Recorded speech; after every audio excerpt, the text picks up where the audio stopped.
बेलपत्री को उतारा, शंकर को चढ़ाया, तो आपका वो उस दिन का व्रत खंडित हो जाता है। ध्यान दीजिएगा, 16 सोमवार हो, संकट सोमवार हो, शिवरात्रि हो, जितने भी भगवान शंकर के हम पूजन करते हैं या कोई विशेष उत्सव हम शंकर का कर रहे हैं, तो उस दिन बेलपत्र को नहीं उतारा जाता। बेलपत्र को एक दिन पहले उतारना चाहिए।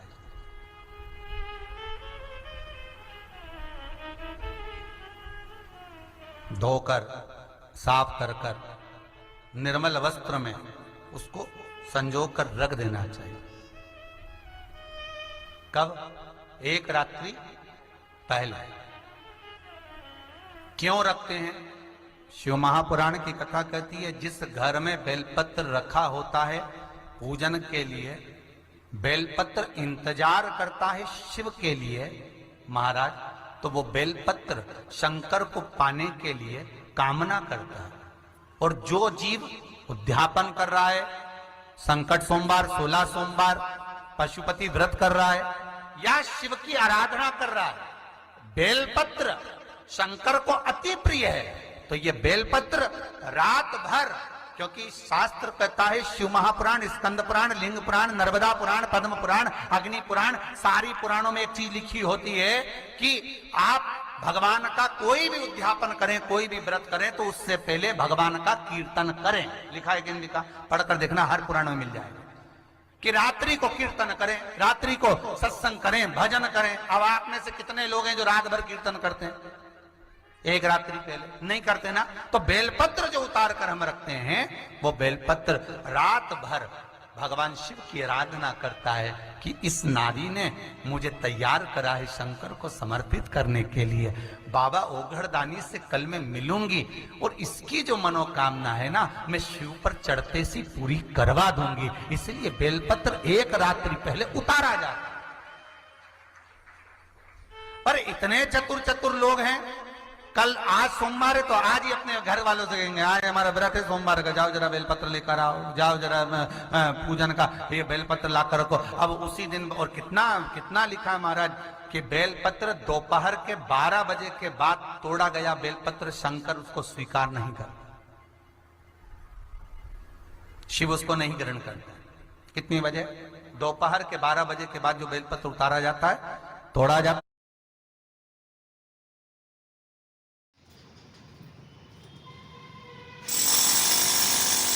है वृक्ष पे से, शिव उसको नहीं लेता। 12 बजे से पहले बेलपत्र उतरता नहीं। तुलसी का दल आप कभी भी उतार सकते हो शाम से पहले, पर बेलपत्र का नियम है 12 बजे से पहले उतर जाना।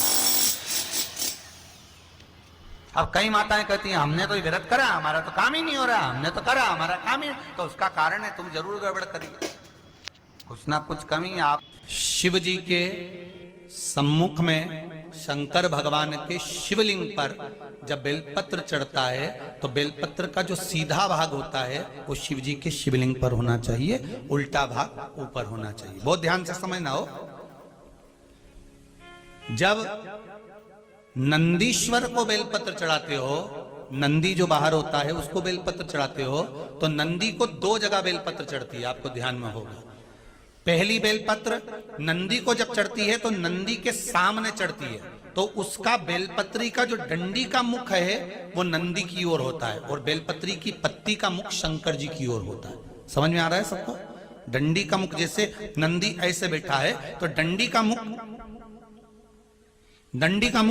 नंदी की ओर होगा, पत्ती का मुख शिव के, और ये सीधी की सीधी नंदी के सामने नीचे रखा जाती है, नंदी के सम्मुख।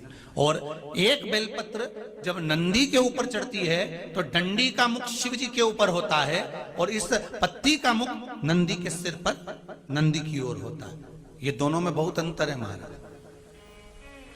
जैसे कोई बच्चा कोई कंपटीशन एग्जाम के लिए जा रहा हो या कोई परीक्षा देने के लिए जा रहा हो, और पढ़ाई करे, स्मरण करे, तैयारी करे, वो अपनी जगह पर है। और ऐसा नहीं होता कि बच्चे पढ़ते नहीं है या तैयारी नहीं करते, करते हैं। इसके बाद भी अगर उनका इंटरव्यू में पास नहीं होते या एग्जाम में पास नहीं होते तो उसके लिए ये दोनों बेलपत्री बड़ी काम करती है। बहुत ध्यान देना, जो नंदी के सामने बेलपत्र रखकर जाना, शिव जी के सम्मुख में बेलपत्र रखकर जाना, मतलब नंदी के सम्मुख में जब रखाएगी तो डंडी जम के बोली है कहां होना चाहिए, नंदी की ओर, और जब ऊपर रखाएगी तो डंडी शिव की ओर हो। ये दो बेलपत्र रखकर शिव जी का स्मरण कर कर जाएं, कार्य सफलता की ओर बढ़ता है। कोई काम के लिए आप जा रहे हैं तो उसमें सफलता मिल जाती है, उसमें सफलता प्राप्त हो।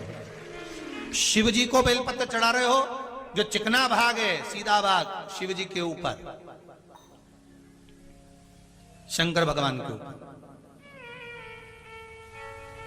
थाली में अगर शिवलिंग का निर्माण कर रहे हो, पार्थिव शिवलिंग का निर्माण कर रहे हो, तो थाली में जब बेलपत्र रखोगे तो सीधी रखोगे, फिर उसके ऊपर शिवलिंग का निर्माण करो।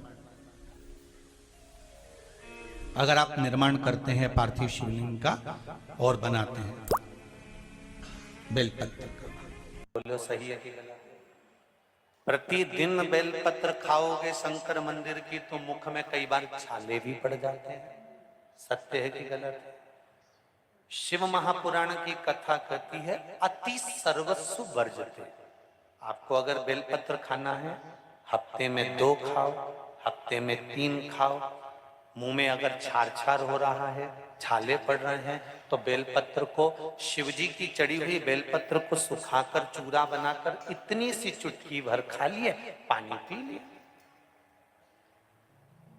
लीवर गड़बड़ हो गया है, डायलिसिस चल रहा है, किडनी गड़बड़ हो गई है, डॉक्टर बोल रहा है कि डायलिसिस करवाना पड़ेगा, तो बेलपत्री के पीछे की जो डांट होती है,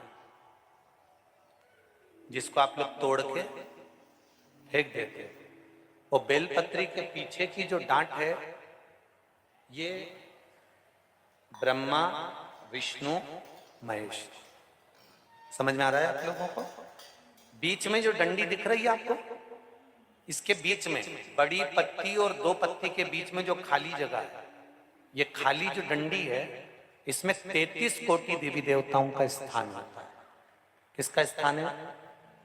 33 कोटि देवी देवताओं का। इसलिए बेलपत्र चढ़ाते समय बेलपत्र को इस जगह से पकड़कर समर्पित किया जाता है कि 33 कोटि देवी देवताओं का स्पर्श कर कर, ब्रह्मा विष्णु महेश का स्पर्श कर कर चढ़ाया जाता है। बेलपत्री के नीचे की जो डंडी होती है, ये 2 पत्ती से लेकर नीचे का जो भाग होता है, ये स्कंद पुराण कहती है, इसमें 64 योगनियां और मेरी माता पार्वती का संपूर्ण जितनी शक्तियां हैं, वो सारी शक्तियां इस डंडी के अंदर विराजमान होती हैं। इस डंडी के पीछे गोखरू होता है, जिसको माताएं तोड़ देती हैं। वो जो टूटा हुआ गोखरू रहता है, उसमें भगवान शंकर के प्रत्येक गण का भाव रहता है। इनका काम क्या रहता है? जब शरीर में किसी व्यक्ति के जीवन में जब दुख तकलीफ या रोग बढ़ता है, तो वो गोखरू जो नीचे का रहता है, वो टूटा हुआ गोखरू अशोक सुंदरी वाली जगह पर चढ़ाकर हफ्ते में 2 बार उसको चबा चबा कर अगर खा लिया जाए तो डायलिसिस की जरूरत नहीं पड़ती, डायलिसिस छूट जाता है, लीवर और किडनी काम करना प्रारंभ कर देता है।